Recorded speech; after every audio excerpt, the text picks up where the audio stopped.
ఇప్పుడు ఒక యానిమల్ అయినా, ఒక బర్డ్ అయినా తన పిల్లలకి అన్నీ నేర్పించుకుంటుంది ఓపికగా.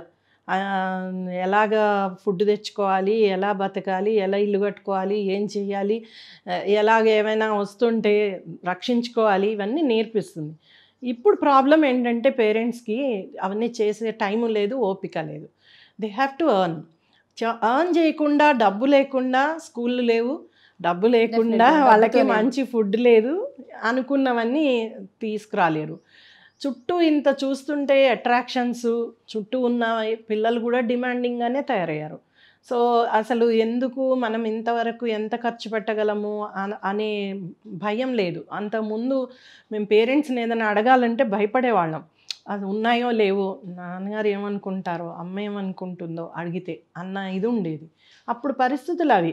స్పెండ్ చేయగలిగే ఇది కెపాసిటీ తక్కువ ఉండేది. డబ్బులు లేక కాదు, ఉన్నా కూడా స్పెండ్ చేసేవాళ్ళు కాదు హ్మ్. అనవసరమైన విషయాలు.